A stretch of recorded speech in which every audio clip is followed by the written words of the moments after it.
하늘맞이 무속대입니다. 무속인이 되면은 처음에 걱정스러운 것이 올 것도 많은 것 같고 할 것도 많은 것 같고 그런데 막상 어디서부터 어떻게 시작해야 될까도 모르겠고 또 선생님들이 마주 앉아서 가르쳐주는 경우가 거의 없어요. 뭐 선생님들이 바쁘신 분은 바빠서 시간이 없고 또 안 바쁘신 분은 선생님이 할 줄 아는 게 없어서 못 가르쳐주고 다양한 이유로 마주 앉아서 가르쳐주는 경우가 없어요. 무속인이 뭘 배우려고 그러면은 그냥 꾸준한 세월 속에서 눈으로 보고 귀로 습득하고 현장에서 몸으로 부딪히면서 배워야 되는데 그 배우는 시간이 만만치 않다는 거예요. 거꾸로 생각하면은 이 세상에 어떤 직업을 가져도 최소한 그 직업에 내가 10년 이상은 몸담고 있어야지 거기에 최소한 내가 전문가급으로 자부심을 갖는 게 아닌가.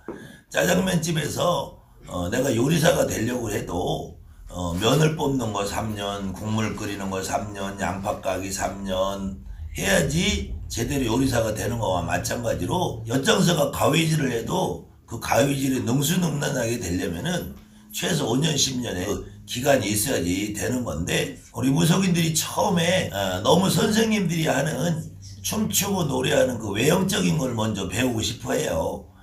저 역시도 그 외형적인 것을 한 20년 정도 가르쳐 봤는데 그렇게 가르치다 보니까 그것이 형식적인 면에서 흘러가는 면이 많이 있더라. 저도 이제 세월이 흘러보니까 그 배우는 것이 분명히 중요한데 처음에 무당이 돼서 그런 걸 배우는 거에 치중을 하지 마시고 처음엔 점을 봐라. 점을 보고 특히 지금처럼 이제 연말 연시가 다가오는 계절이 오면은 여러분들이 아무것도 배우지 않은 상태에서 혼자 스스로 해볼 수 있는 일이 어렵지 않고 만만하게 할 수 있는 일이 지금 할 수 있는 일은 삼재풀이라는 거예요. 삼재풀이. 특히 올해는 아직까지 사유축이라고 해서 뱀띠, 닭띠, 소띠가 나가는 삼재 있고 내년이 되면은 신자진이라고 해서 용띠, 쥐띠, 잔나비띠 되시는 분들이 삼재가 들어와요. 그래서 삼재를 언제 풀어야 되느냐, 언제 해야 되냐라고 질문하시는 분이 많이 계시는데 삼재풀이는 1년 12달 하셔도 됩니다. 그런데 우리 무속인들이 생각과 일반인들이 생각이 좀 다르기 때문에 일반인들은 삼재가 나가는 요 시기에 또 삼재가 들어오는 내년 초에 해야 된다고 생각하시는 분들이 많이 있기 때문에 통상 정월 2월이 넘어가서 3월부터 8월 9월 10월까지는 삼재풀이들을 일부러 잘 하려고 들질 않아요. 그래도 삼재풀이라는 것은 1년 12달 할 수 있다. 더군다나 삼재가 들어오시는 분 나가시는 분 어느 분도 삼재는 기본 들삼재, 묵는 삼재, 나는 삼재에서 3년 동안을 내가 견뎌야 되는 거고 겪어야 되는 것이기 때문에 삼재풀이는 1년 12달 3년 동안에 언제든지 해도 된다. 근데 반드시 3년만 해야 되는 것이 아니고요. 제가 지난 시간에 해놓은 강의가 있으니까 한번 찾아보세요. 선삼재가 들어오는 사람이 있어요. 내년에 신자진인데 벌써 작년 올해부터 힘들어지기 시작하는 사람들이 있어. 이런 사람들은 선삼재가 친다고 해요. 내가 중병을 앓기 전에 미리 잔병을 알아서 예고편을 앓고 지나가는 사람들이 있어요. 또 후삼재가 친다고 그래요. 지금 사유축 같은 경우는 내년 후년까지 삼재가 이어지고 늘어지는 사람들이 있어요. 그런 사람들은 내가 수술을 하고 났는데 회복 기간이 좀 오래 걸리시는 분들이 있어요. 그런 분들도 반드시 올해 사유축이 나갔다고 해서 내년에 삼재풀이를 안 하는 것이 아니고 못 하는 것이 아니고 지나간 사람도 삼재를 풀 수 있다. 그렇게 따지면은 그 전에는 인호술이 삼재였단 말이에요. 호랑이띠, 말띠, 개띠가. 그러면 그 당시에 삼재가 안 풀린 사람은 또 지금도 풀 수 있는 거예요. 그렇기 때문에 삼재풀이가 반드시 올해 삼재가 돼 있으니까 내년에 삼재가 들어오니까만 하는 것이 아니고 삼재풀이는 1년 12달 3년 내에 평생 삼재라는 것이 일반인들이 가볍게 지나가는 사람들은 정말 아무 표시 없이 지나가는 사람도 있는데 삼재를 많이 타는 사람들은 정말 이 세상에 어떤 것보다도 무섭게 지나가는 사람들도 많이 있어요. 요 삼재풀이를 그래서 지금 10월 동지 섣달 그다음에 정월 2월 3월까지 하는데 이제 지금 또 한 가지 할 수 있는 거는 홍수맥이라 해요. 홍수맥이 액맥이 1년이 지나가면서 올해 재년에 작년에 이렇게 했던 나한테 쌓였던 애군 나쁜 찌꺼기를 걷어내는 거. 우리가 집에서 살다 보면은 먼지도 쌓이고 이렇게 지저분한 것들이 쌓이면 그것을 한번 청소한다는 의미에서 액맥이 홍수맥이 이렇게 할 수도 있고 이것을 또 역시 내년 초에 할 수도 있고 연말에 할 수도 있어요. 그러니까 지금은 액맥이 홍수맥이 또 해가 바뀌는 과정에서 살풀이 이런 것들을 할 수 있는데 그것은 어떤 선생님들의 도움도 받지 말고 혼자 해보라는 거예요. 이것이 그때 무당들이 여러 가지 기능, 기술, 제조, 뭐 절차, 격식, 형식을 배워서 하면은 내가 마음이 좀 편안하겠지만 여러분들이 진짜 무당이 되기 위해서는 격식도 절차도 기능도 기술도 아무것도 없는 상태에서 혼자 부딪혀봐라. 근데 너무 막막하니까 최소한 징추원을 좀 배우든지 생계복동을 좀 배우든지 법사님들처럼 충분히 멋들어지게 못하더라도 최소한의 고장을 조금 배우시라. 그래서 아무튼 제가 지금 코로나 이후에 수업을 못하고 있는 실정이라서 스트리밍 방송을 하고 있으니까요. 오늘도 스트리밍 예고가 나갈 겁니다. 금요일 오후 4시부터 19일 오후 4시부터 스트리밍 할 예정이니까 그걸 보시고요. 예전에 특히 우리나라가 일제 36년이라는 불우한 시절을 겪은 적이 있어요.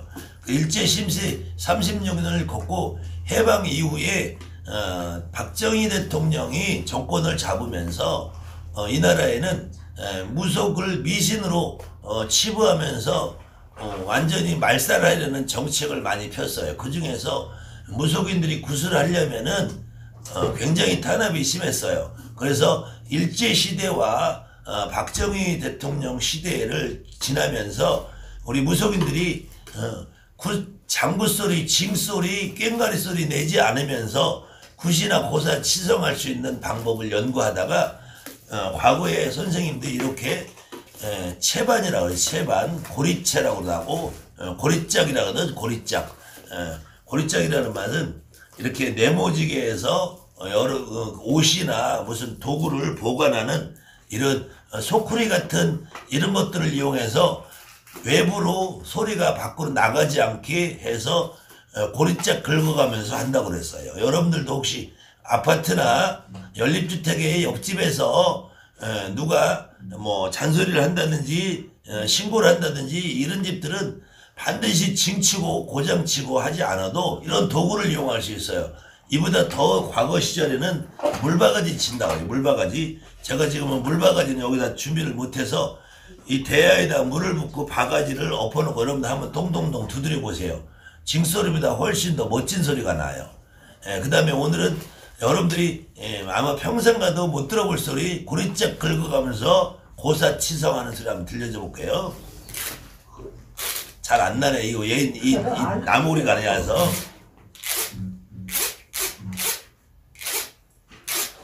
이거를 생계복독식으로 해도 되고 설경설법 송경자를 소재게 하고 이렇게 해도 되고 뭐 유행가도 해도 돼. 이거 꽃 피는 동백섬에 할 수도 있고요. 과거에 한양구 시절에 이것을 부정도 쳤어요. 이걸로 영정은 가망에 부정가망 시위들 하도사 뭐 뒤집어서 해도 돼요. 영정은 가망에 부정가망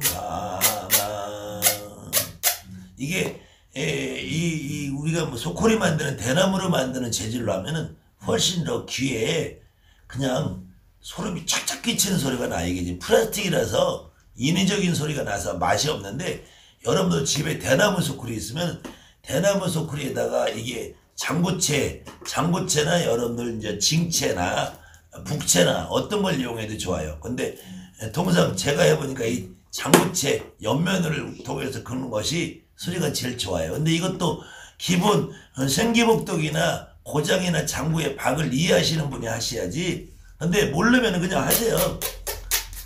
그냥 긁어대면 돼.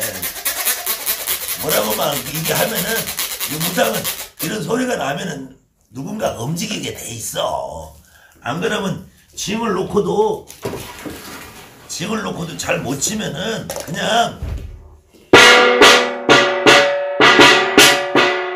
하세요. 해보시라고. 이 생기복 그래서 기본 생기복독 연습을 좀 하시는데 이 징을 치시는 분들이 이제 맹점이 뭐냐면은 내가 말소리가 처음에 자신이 없거든. 이게 이제 청이 안 나오거든. 설령 설법 송경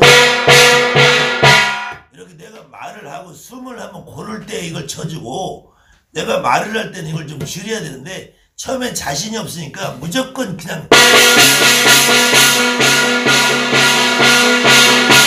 아무 소리도 안 들려요.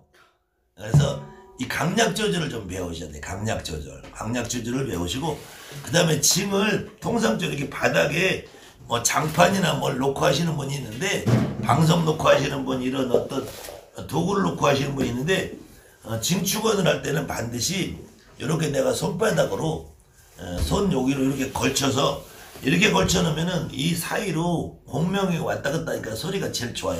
바닥에 통째로 내려놓고 하는 것보다 이 소리보다 소리가 훨씬 좋아요. 그 다음에 내가 이 손을 이용해서 소리의 완급을 조절을 할 수 있어요. 내 손의 힘은 똑같은데 얘를 눌렀다 뗐다 하면서 이것을 여기를 누르면 소리가 아예 안 나요. 아예 안 나는데 이 옆구리를 누르면은 소리의 완급을 조절할 수 있어요.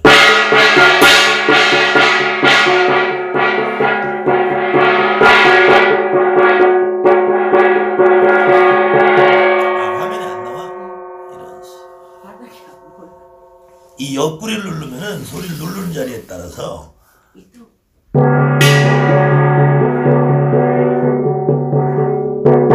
그렇게 조절이 되기 때문에 징축원을 하시는 분들이 이렇게 바닥에다 내려놓고 이렇게 하시는 분이 있어요. 소리 울림이 잘 안 나잖아요. 근데 징을 칠 때 이렇게 걸쳐놓고 내가 여기다 팔을 걸치면은 나도 힘도 안 들어요. 힘도 안 들고 이 상태에서 소리가 이리 빠져나오니까 훨씬 더 좋은 소리를 내고 그 다음에 이 엄지손으로 내가 이 소리의 완급을 조절할 수 있어요. 여기를 만지면은 소리가 아예 안 나버려. 여기는 울림이 없어서. 근데 이 옆구리 라운드 이거 곡선이 되어 있는 데를 가지고 하면은 요 각에 따라서 소리를 내가 이 손으로 조절이 못 하시는 분들은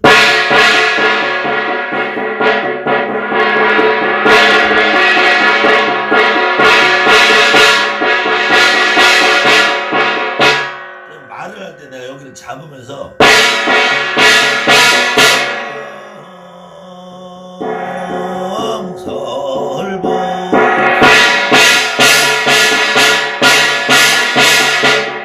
조절을 할 수 있단 말이에요. 요걸 여러분 연습을 하시면은 내가 말을 할 때 경을 읽을 때 그렇게 이렇게 그 다음에 이렇게 들고 치면 훨씬 좋아요. 아무튼 그래서 올해 지금 동지서 딸 긴긴밤에 홀로 누워 자탄만 하지 마시고 오는 손님 가는 손님 열심히 삼재풀이 해가지고 우리 집에 드나드는 우리 제갓집 손님들도 너무 부담스럽지 않은 선에서 예전에도 논에 물을 대려면은 물꼬를 터야 된다 그랬어요. 물꼬를 처음부터 많은 돈을 들여서 구슬하는 것은 여유롭지 않고 어렵기 때문에 어떤 사람들은 간단하게 삼재만 풀어줘도 일이 점점 풀리기 시작하는 사람도 있어요. 이 댐을 무너뜨리려면은 요 바늘만한 구멍이라도 뚫어줘야지 댐이 무너지는 거예요. 그것처럼 여러분들이 집에 오시는 손님들이 많은 돈을 들여서 먼저 못하실 분이 더 많을 거예요. 굉장히 형편이 어려우신 분들이, 그런 분들은 가볍게 삼재풀이, 홍수맥이, 살풀이, 액풀이 뭐가 돼도 좋아요. 대신에 중요한 것은 그냥 경만 읽고 삼재경만 5번 읽고 10번 읽고 그렇게 하고는 아무 효과가 없다. 그래서 음식상을 아무리 떡벌어지게 차리고 내가 마음으로 정성껏 경을 읽어준다고 삼재가 풀리지 않는다. 제 경험으로는 삼재를 풀든 홍수매기를 하든 애인을 붙이든 띄든 집을 이사를 가든 사든 팔든 그 어떤 목적을 이루어지는 그날 그 조상님이 움직인다는 거예요. 그 중에서 무당이나 일반인이나 무당집에 다녀보신 분들은 알아요. 내 할머니, 우리 할머니, 이분들을 이름하여 일반 제갓집에서도 그 할머니가 그 집에 불사할머니, 시주할머니, 빌어주는 할머니, 옛날 우리 집에 빌든 할머니가 있어. 무당집에 가보면 맨날 듣는 말이냐. 니네 집에 빌든 할머니 있네? 다 빌든 할머니 있지. 그 할머니가 그 할머니야. 그 할머니가 무당이 되면 뭐가 돼요? 주장 대신 할머니가 되는 거야. 그래서 기본은 어느 집이나 우리가 식당에 가면은 요리사가 없으면은 맛이 없는 거예요. 카운터가 와서 요리할 수 있지. 서빙에 들어가서 요리할 수 있지. 근데 주방장이 있어야 돼. 그것처럼 어느 일이나, 근데 삼재풀이 같은 경우는 주방장이 뒤에서 보고 요 앞에 주차 관리가 하는 일을 하는 게 삼재풀이야. 양파 까기 이런 거는 홍수맥이 하는 거야. 그렇기 때문에 그래도 어떤 경우에도 우리가 음식을 쌍을 놓고 이 사람에게 뭔 좋은 걸 나쁜 걸 풀어주고 북돋아주고 한다면 어느 경우에도 조상이 한 분이든 두 분이든 나와야지 그 일은 좋은 방향으로 성공한다는 거예요. 그렇지 않고 그냥 상 차려놓고 경만 삼재경만 읽어대든지 북어만 한 마리씩 던지고 허수아비만 한 마리씩 던지고 개똥이 삼재 나가라 소똥이 삼재 나가라 이런 데다 하면 꽉 난다나. 그거는 차라리 가서 고기사 잡사. 고기사 잡수든지 아니면은 셀프로 하세요. 만물상에 녹음기 테이프 있어. CD 테이프 있어. 그거 틀어놓고 음식 차려놓고 CD 나오고 녹음기 나오면은 여러분들이 그냥 내 삼재 풀어줘, 내가 삼재 풀어줘 하세요. 그렇게 하는 데다가 하시면은 그거는 아무 의미 없는 것이고, 그래서 반드시 삼재풀이를 하더라도 30분을 하도 10분을 하도 1분을 하도 또 1시간을 하더라도 한 사람 앞에 30만을 받든 50만을 받든 70만을 받든 100만을 받든 어쨌든 그 집 조상 누가가 나와줘야지 효과가 있다. 그렇게 생각을 하시고 뭐 절차를 격식을 많이 배우는 게 중요한 게 아니다. 그렇게 해서 아무튼 지금 이 방송을 보시는 분들은 지금부터 열심히 내년 3월까지 삼재풀이 도전하셔서 여러분들 주변에 있는 제갓집들 삼재에 있는 사람들을 모든 삼재를 내가 다 풀어줄 것이다 라는 마음으로 한번 도전해보세요. 충분히 여러분들 할 수 있는 사람들입니다. 여러분들한테 누가 있죠? 신령님이 있고 할머니가 있고, 그렇기 때문에 침 치는 것 좀 못해도 돼요. 장구 치는 거 못해도 돼요. 경문을 좀 어설피 읽어도 돼요. 여러분들도 제갓집 노릇할 때 법사가 경을 읽어도 아무 관심 없었잖아. 보살님이 집어치고 뭐라고 떠들어도 에휴 언제 끝나나 아직 멀었나. 그러다가 언제 여러분들이 눈이 번쩍 떠요? 아이고 내 새끼야 내가 왔다. 이럴 때 그냥 눈이 번쩍 뜨이지. 그거 외에는 없는 거예요. 그거 외에는. 여러분들이 돈을 주고 구슬할 때도 제갓집 노릇 할 때도 지금 여러분들한테 와서 돈을 주고 구슬하고 고사치성 삼재풀이를 하는 제갓집도 1시간이고 2시간이고 정성 들여서 경만 막 삼재 풀어주세요 하고 끝났다고 쳐봐. 뭐였지? 보살님 다 한 거예요? 다 했어. 뭐가 찝찝한데? 이러고 오게 돼 있단 말이야. 그럼 여러분들이 거꾸로 지금 무당이 돼서 여러분들이 제갓집 시절에 느꼈던 거 여러분들이 지금 무당이 돼서 똑같은 거야. 역지사지라 거꾸로 생각해보면 알아요. 그러니까 여러분들이 그 징 잘 치고 고장 잘 치는 거에 뻑이 간 건 아니잖아. 여러분들이 가서 보살님이 점을 잘 보니까 내가 보살님한테 삼재풀이를 맡긴 거란 말이에요. 근데 거기서 징잘 치고 고장잘 치고 나도 이거 치라면 대한민국 최고야. 근데도 이게 중요하다 소리를 안 하는 거예요. 여러분들이 훨씬 더 중요하다. 여러분들 자신감을 갖는 거 중요해요. 열심히 해보세요. 감사합니다. 하늘맞이 무술 때문에.